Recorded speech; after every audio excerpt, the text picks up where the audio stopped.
All right. Hello, everyone. Welcome, welcome, welcome. Welcome to Q&A with Dr. Mercy.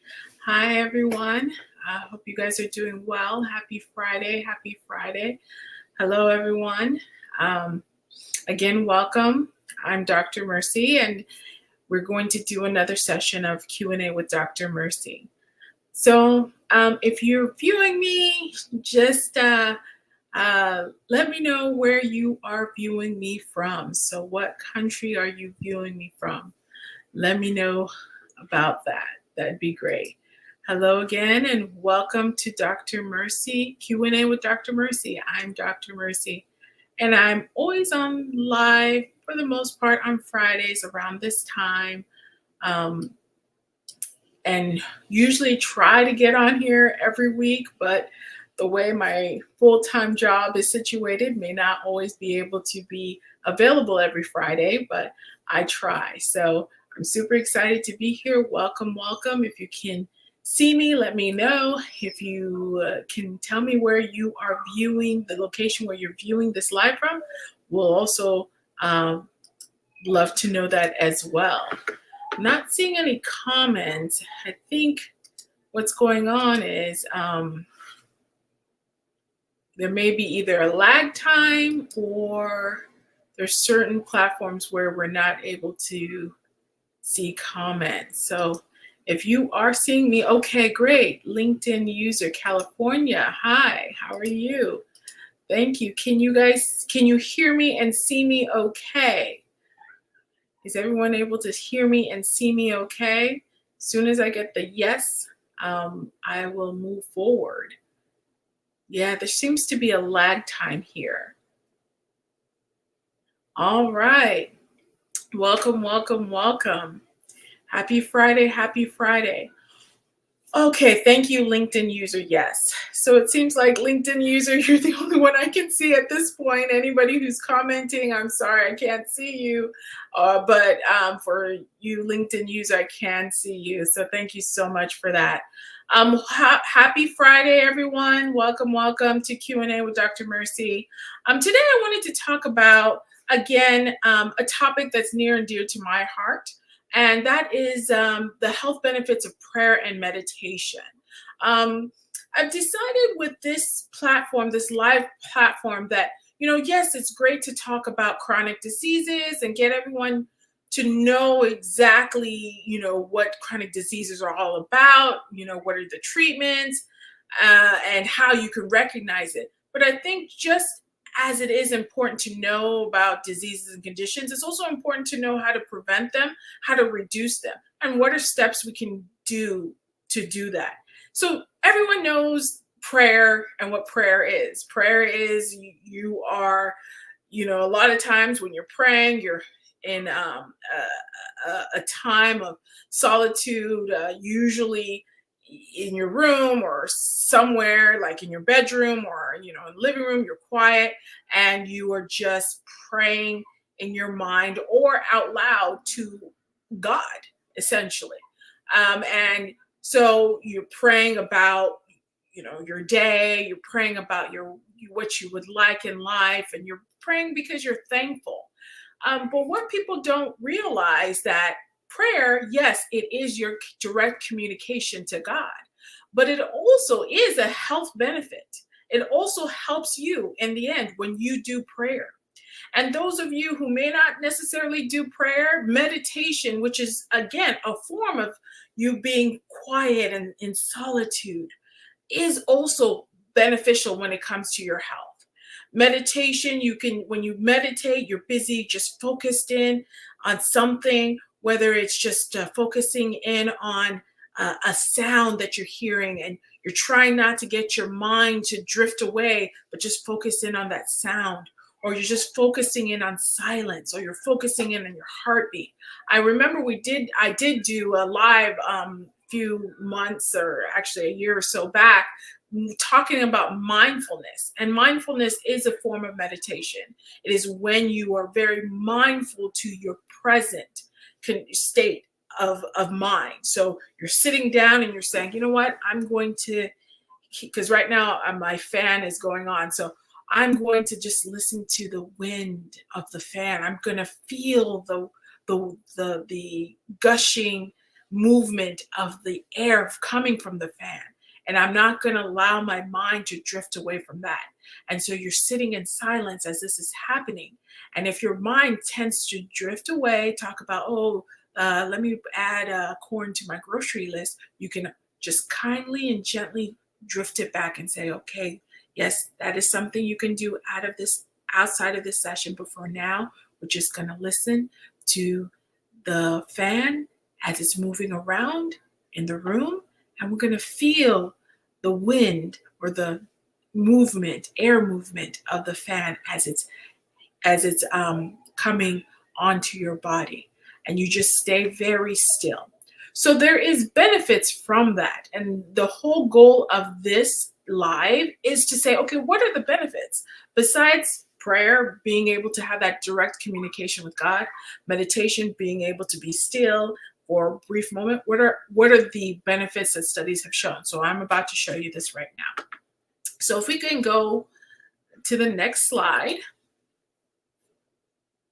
And this is, I am so sorry. There seemed to be a delay. So what happened there?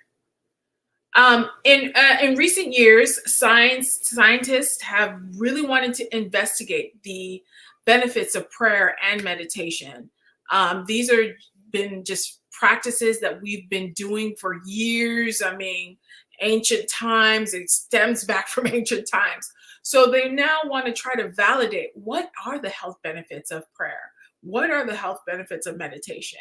So what they have seen just in general, if we were going to do a conclusion of this talk, is they've seen it's helped improve different aspects of your health, whether it's stress, whether it's mental resilience, whether it's just your overall physical well-being. They have seen findings that have shown that. Okay. So when you're talking about stress reduction, what you're really doing from a physical standpoint is talking about how to reduce the stress hormone called cortisol. Okay. And anytime you have stress, what that does is it elevates the stress hormone cortisol. And that elevation of that cortisol hormone can indirectly affect your rest of your body. And we can talk about this. And actually, this is a good topic to talk about. I will talk about this in another live. What are the effects of cortisol? Because you hear about it all the time. What is the effects of cortisol? How does it go? Let's do a deep dive on cortisol, the stress hormone. So for this talk and this purpose of this talk, cortisol is a stress hormone. It's a stress result. It's used usually in nature. It's that fight or flight. You know, when you see a bear that's coming out, you want to run. So that cortisol is going to increase, and that's going to kind of catapult different reactions in your body so that you can run as fast as you can from that bear. But we'll talk about cortisol and why it's good and why it's bad in another live. But for this intensive purposes, we'll say it's just stress. So when you do prayer and meditation, what you're really doing is you're really activating the parasympathetic nervous system. So there's the sympathetic nervous system, that fight or flight, and there's a parasympathetic nervous system. I'll say it's kind of more like chilling. It's more chilling. So it's all the activities you do when you chill. And so when you do prayer and meditation, you're really activating that parasympathetic nervous system, the chilling nervous system side of things. And what that does, it promotes relaxation, it promotes effective digestion, and it ultimately reduces that stress hormone called cortisol. So that's what they've noticed when you engage in prayer and meditation. When you take that time, whether it's 10 minutes, whether 15 minutes, when it's an hour a day, or certain times in a week, that lowers down the stress level of your body. And they've shown that it reduces that hormone, that stress hormone cortisol. So this, with a reduction of stress cortisol levels, from a mental standpoint, that can help to reduce your anxiety. That can ultimately help to reduce your stress. So when you do prayer and meditation, it enhances your mental health. So what it does, indirectly is when you're reducing that stress cortisol level, the stress hormone, the cortisol, when you're reducing that, it reduces anxiety, like I said. But also it also helps to reduce the incidence of depression, addictive disorders, PTSD, which also is kind of directly tied to anxiety, fibromyalgia, which for some people, yes, it could be chronic pain, but there's a component of fibromyalgia that has to do with anxiety and stress, and irritable bowel syndrome. Did you? Some people have irritable bowel syndrome. Did you know that irritable bowel syndrome, there is an anxiety component to that as well? So all of these disorders, mental disorders that especially are related to anxiety, when you use prayer and meditation, that anxiety component of these disorders come down. Okay. And ultimately, what that does is that then helps foster improvement of these disorders.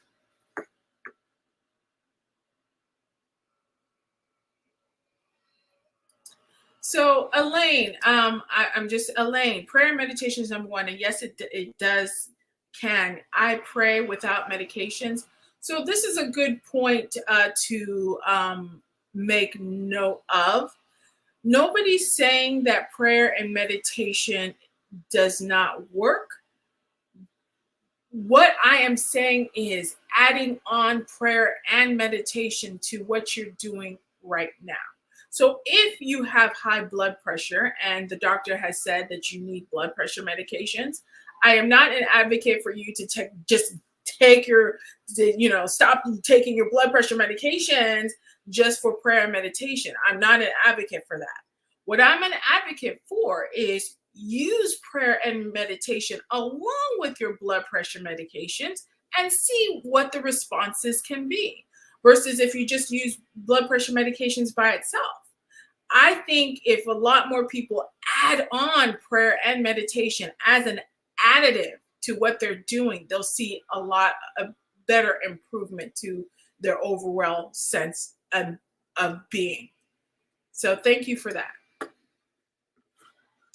So,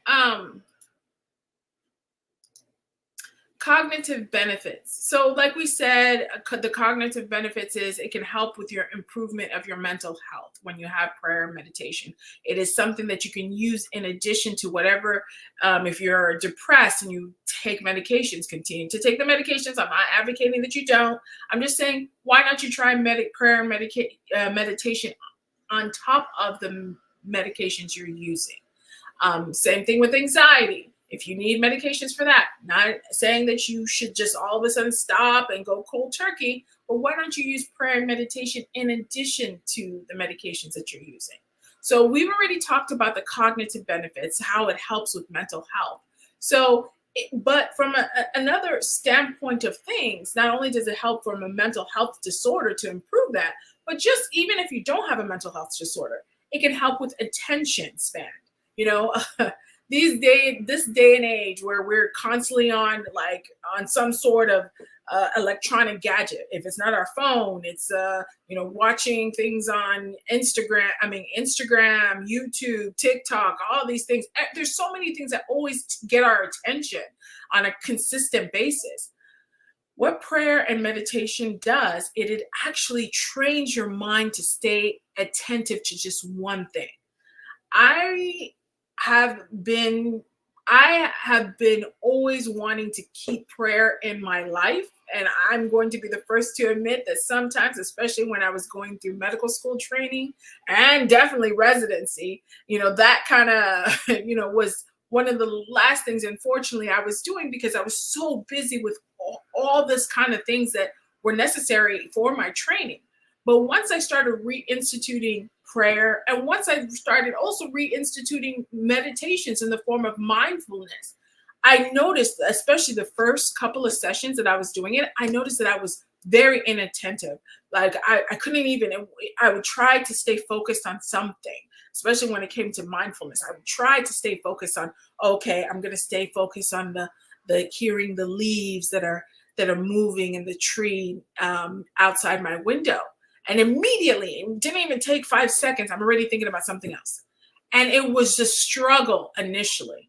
It was only after repetitive doing this. Okay, the first session didn't work well. Let me try it the second time, third time, that I started noticing that I was able to get myself back to the focus, whether it was God or whether when it came to my mindfulness sessions, it was the object where that I was just thinking that I would just listen to or thinking that I would just focus on mentally. And when you are doing these meditations, or even when you are talking to God, it's like you're in this second zone. It's really, really, really interesting. It's like you get into the zone, and it's almost like, okay, you're in the present moment, and your space around you is just it's heightened. Your ears are heightened to whatever noises are being made, and just your mind is just on alert when you're on this zone. It's very, very, very, very hard to describe, but once you start doing it and doing it and doing it, you realize, oh wow, my alertness, my ability to focus is kind of now more in tuned. And that's what meditation and prayer does for you. So research has shown that it improves memory, not surprise, focus, and decision-making abilities. So I mean, I wouldn't be surprised, because you are training your mind to be more attentive to things. You're training your ears, because as you're listening, as you're doing prayer, as you're being mindful, you're training your ears to be more attentive. Your more senses are heightened. It's kind of a cool thing, to be honest with you. So yes, that's the cognitive benefits of prayer and meditation. So I just wanted to show you, this was coming from a study that was done in Harvard.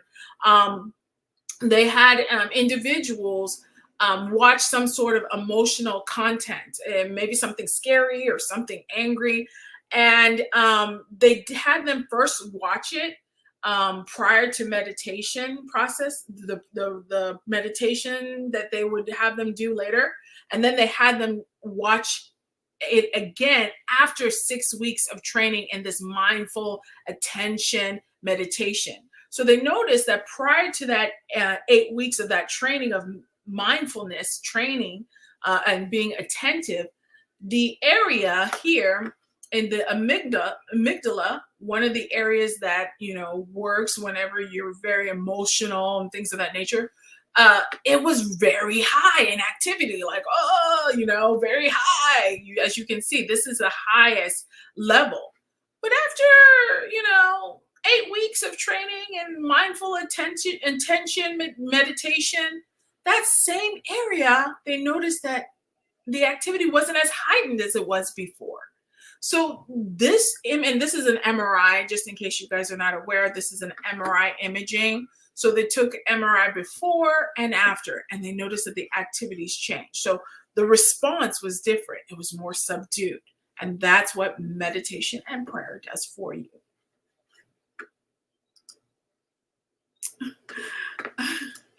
Thank you, Veronica. Yes, we all go through that. I'm not alone. Thank you so much. I appreciate that. Thank you. So, did you know that prayer and meditation helps with sleep? Yes, it does. If you do it before bedtime, it has and it's kind of part of your bedtime routine. It has led scientifically to better quality of sleep and even longer duration of your sleep. So this again helps, and it makes sense, because when you are in prayer and your meditation, you're kind of getting your body more relaxed. Remember, we talked about the parasympathetic nervous system. It's kind of the nervous system that's kind of chill. So you're kind of activating your chill nervous system. You're not activating the fight or flight. So it's not surprising that when you do it right before bedtime, you're more in a relaxed zone and you're able to now get into sleep activities. So yeah, no, I mean, it's not a surprise, but just for you to know, it optimizes your sleep. So consider doing that before you go to sleep. So we talked about some of the health benefits when it comes to your brain and your cognitive aspects of things. What about the health benefits like for the rest of your body? Well, there's been some growing body of research that's indicated that when you do meditation, such as mindfulness, and also this includes prayer, that it helps not only with your attention, with your memory, but also with pain management. So there's been some, I mean, there has been some studies that have shown that there has been some um, evidence to improve pain, especially particularly chronic pain. So it's just something to kind of consider when you are considering, okay, how do I manage this chronic pain? Consider meditation. Consider prayer. Another thing here, if you look to over here, just remind me, I have this in other slides, but I'm going to put it over here. High blood pressure.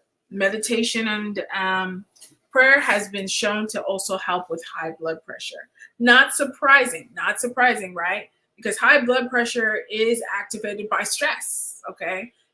So anything that causes stress causes high blood pressure. So if we are more in a relaxed state, of course the blood pressure is going to go down. That's why when you're always going to your primary care doctors, and they take your blood pressure and it's high, they're like, okay, let's just have you wait for a minute. Let's have you relax. I know you just got out from your car into the office, so let's give you some time to chill. And they wait a while for you to calm down. Why? Because they know that when you're in a relaxed state, that's when the true blood pressure is reflective.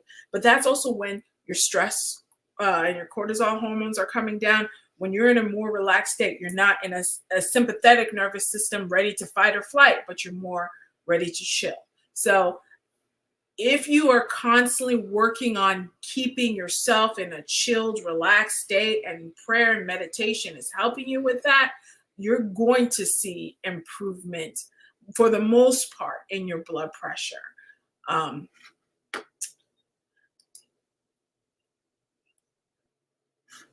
Okay.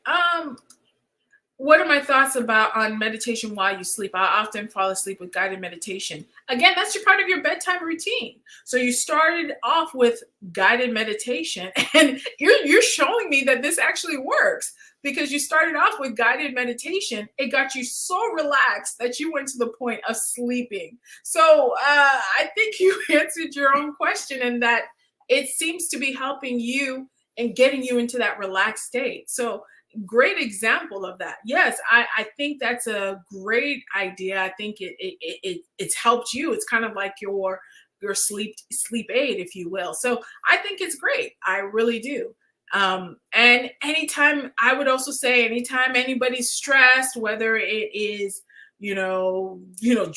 driving sometimes, or you're in a stressful meeting, or you're about to go to a stressful meeting, sometimes take the time, whether it's even just 5 minutes, to just get yourself into a mindfulness, into either guided meditation. And they have a lot of guided meditation apps. So you can even download a lot of these apps that are all about meditation, or getting yourself into prayer prior to or after the stressful event.